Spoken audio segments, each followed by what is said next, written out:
Hola,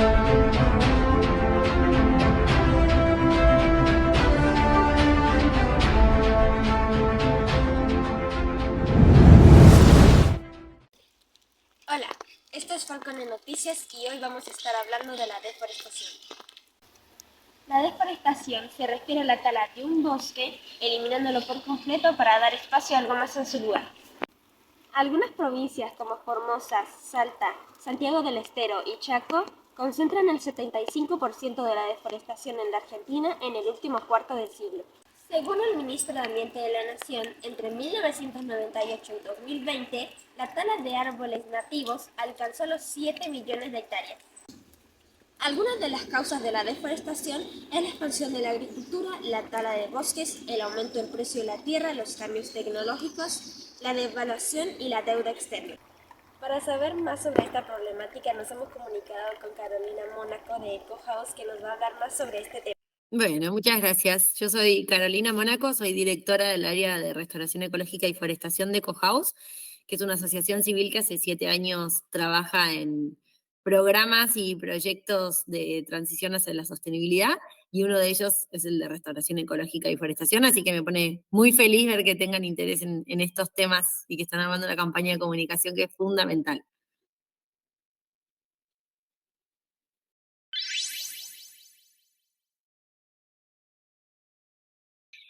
Nosotros creemos que tenemos que ir por diversos canales. En primer lugar, trabajar en la primera etapa de la educación, que son las escuelas, los colegios, las instituciones educativas en general.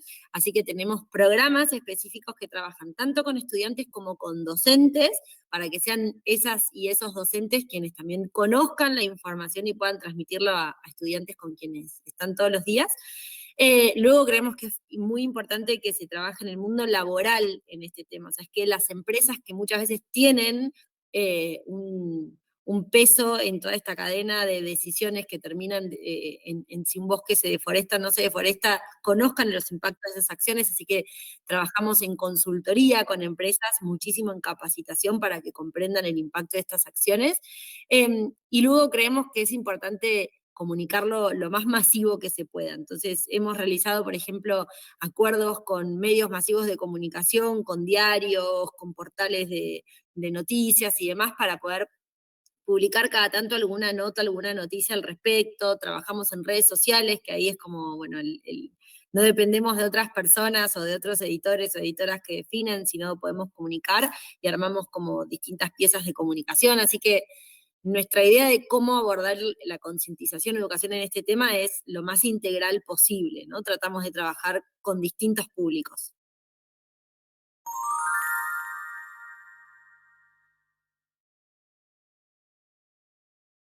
Hoy por hoy en Argentina esto es distinto en cada lugar, ¿no? Pero en Argentina la mayor parte de la población vive en ciudades, y en las ciudades la verdad es que no tenemos tanto contacto con los beneficios o diferencias que tiene tener un monte nativo o no tenerlo. No, estamos bastante alejados y alejadas en una ciudad de lo que implica que haya un árbol o no haya un árbol. De hecho, digamos, ver un árbol y estar a la sombra de un árbol es medio como un lujo casi en una ciudad, porque no hay. Entonces, eso obviamente provoca que una persona se desconecte bastante de cómo le impacta que haya o no haya árboles. Y después, por otra parte, el estilo de vida que estamos teniendo en general como sociedad, hoy por hoy, hace que nos enfoquemos muchísimo en cosas muy asociadas a la comunidad, a la comodidad, perdón, a cómo, digamos, consumir más y de forma, digamos, menos trabajosa y tal. Y nos encerramos quizás en esa forma de pensar y no tanto en conectarnos un poquitito con el afuera, un poquitito con las otras personas.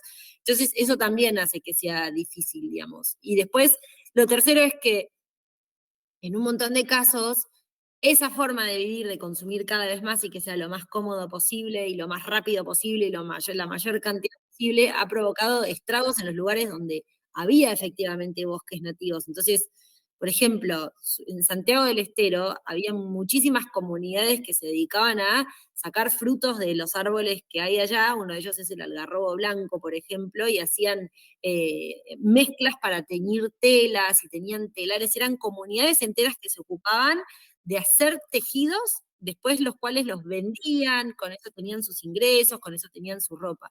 De repente esos bosques fueron absolutamente arrasados y estas personas se quedaron sin poder aprovechar lo que sabían y lo que conocían de generaciones y generaciones, sus medicinas, sus alimentos, harina de algarroba, no sé si han escuchado cómo se come, se usa, y de repente si vos ya no tenés más el algarrobo, vos todo lo que sabías hacer con el algarrobo ya no lo podés aprovechar en nada más, no te sirve en otra cosa. Entonces en general se quedaban sin trabajo, sin fuente de ingresos, sin fuente de alimento, migran a las ciudades y en las ciudades, si vos sabés hacer harina de algarroba, probablemente no te sirva para nada ese saber porque no hay algarrobo, entonces tenés que aprender un nuevo saber y hasta que te insertás en el mercado laboral, te insertás en el mercado económico, es muy complicado. Entonces, también esa desconexión se da porque se han arrasado las fuentes que nos conectaban a los bosques, digamos, se ha arrasado con los bosques.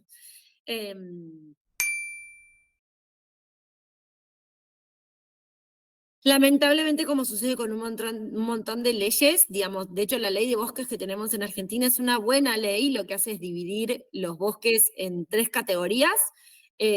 La roja es una que no se puede tocar, no se puede talar, no se puede hacer nada, hay que dejarla tal como está y protegerla. La amarilla es una donde se pueden hacer algunas actividades siempre y cuando no modifiquen mucho, digamos, lo que es el bosque en sí, entonces se puede hacer turismo, se pueden hacer algunos cultivos, siempre y cuando se proteja el bosque que está, y la verde es una en la cual se puede extraer, por ejemplo, la madera y demás, siempre y cuando se haga de forma ordenada. Ordenada quiere decir dándole al bosque su tiempo para poder recuperarse y seguir. La ley está muy buena, pero después lo que termina sucediendo es que digamos, no se termina cumpliendo, los organismos que deberían controlar que se cumplan no terminan efectivamente controlándolo.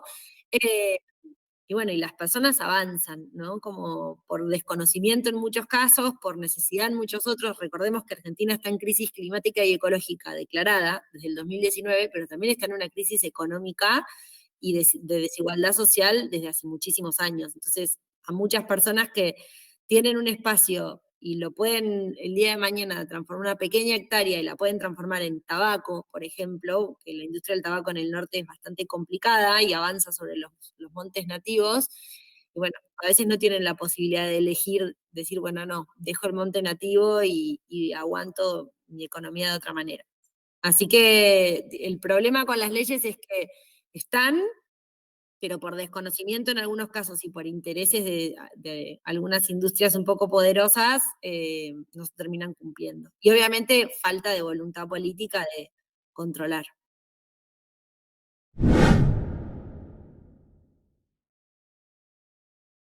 Sí, absolutamente en eso y lamentablemente en muchísimos otros sentidos, pero obviamente en cuestiones políticas, hacer la vista gorda, como decís en algunas cuestiones, sirve para beneficiar a algunos sectores económicos que dan otros favores o beneficios, digamos. Entonces, sí, se hace en eso y como te digo, en muchísimos otros, en la minería, en la extracción de materia prima de fuentes para energía, en, digamos, los controles ambientales se vulneran muchísimo, pero bueno, siempre se hace en pos de que se pueda desarrollar una actividad sin mucha molestia y se pueda seguir generando la actividad y dinero e ingresos que tampoco es que van para las personas que están ahí en la comunidad, en el lugar donde se impacta, ¿no? Terminan yendo.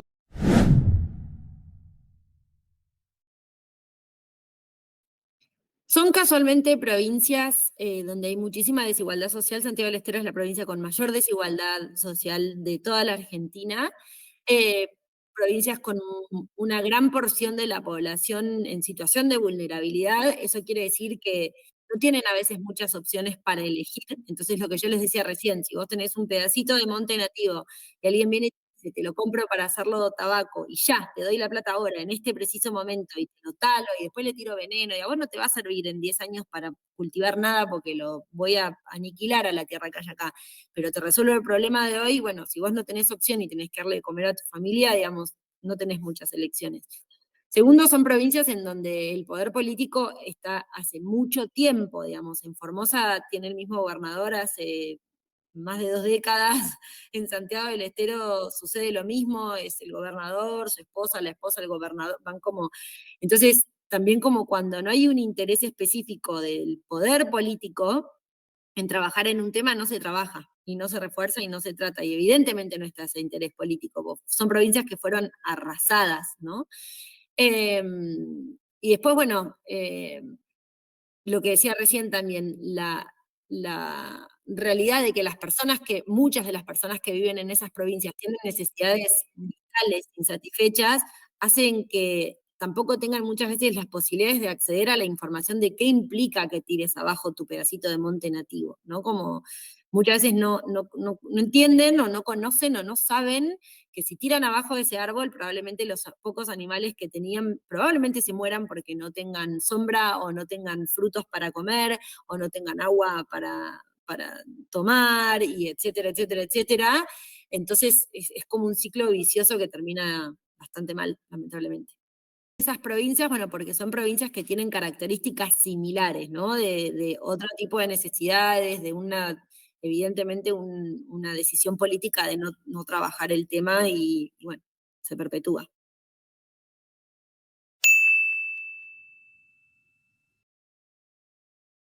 Mira, no sé quién tendría más responsabilidad. Sí sé que muchas veces el foco se pone en las empresas y no en quienes consumen lo que esas empresas hacen. Entonces creo que hoy por hoy las personas tenemos, y quienes consumimos bienes, servicios, tenemos como nunca antes en la historia la posibilidad de obtener información. O sea, googleamos literalmente y nos podemos enterar de muchísima información que antes era imposible que le llegue a una persona que consuma. Entonces, es importante que quienes consumimos seamos responsables al momento de tomar decisiones y que también entendamos que todo no se puede. Digamos, no voy a poder, si a mí me gusta comer tomate, no puedo comer tomate todo el año, todos los días, porque simplemente el tomate tiene su época de estación. Entonces, que yo fuerce a un tomate a todo el año crecer va a implicar que vaya en detrimento de su ciclo natural. Entonces, también entender las limitaciones que tenemos al momento de consumir y las comodidades que queremos tener, bueno, no siempre son tales. Así que creo que si bien las empresas muchas veces hacen las cosas mal, y, y eso no debería suceder, somos las personas que consumimos lo que esas empresas hacen, quienes tenemos la posibilidad de cambiar un poco, ¿no? Y de exigirle al sector político que tome cartas en el asunto. Al final, digamos, quienes votan son quienes deciden quiénes van a tener ese control. Así que es importante.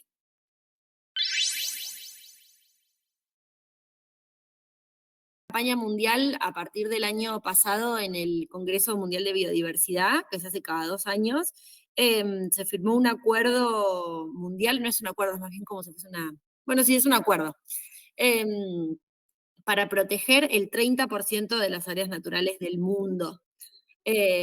Con lo cual, eso es a lo que aspira el mundo hoy por hoy, digamos. Sabemos que todo lo que hay quede intacto es imposible. Los bosques tienen un montón de servicios que se utilizan para un montón de cosas que son necesarias, pero sí tratar de preservar el 30% de lo que queda y restaurar el 30% de lo que ha sido degradado.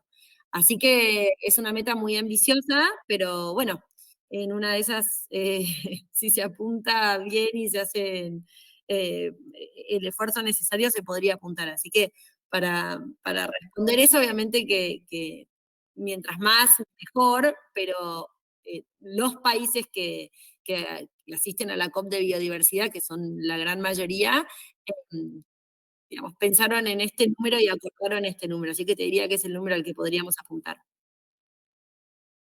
Cuando un bosque se degrada, significa que aún existe pero ya no funciona bien. Se convierte en una versión reducida de lo que solía ser y su salud disminuye hasta que ya no puede sustentar a las personas y la vida silvestre. Por ejemplo, filtrando el aire que respiramos y el agua que bebemos o proporcionando alimento y refugio a los animales. Cuando no se realiza responsablemente, los madereros destruyen parte del bosque para crear caminos, extraer la mayor cantidad posible de árboles de alto valor y arrastran la madera para venderla. Cuando una empresa maderera crea caminos en lo profundo del bosque, después le siguen otras empresas. Vendrán más madereros, pero también mineros, ganaderos y agricultores que de otra manera no habrían tenido acceso. Estas problemáticas pocas veces tomaron visibilidad a nivel local. Es por esto que existen distintas organizaciones que se encargan de proteger a los bosques de la sobreexplotación. Por último, queremos invitar a todas las personas que vieron esto a reflexionar sobre este problema, ya que cuidar el mundo en que vivimos es nuestro deber. Por eso invitamos a todos a investigar e informarse. Sin nada más que decir, muchas gracias por ver.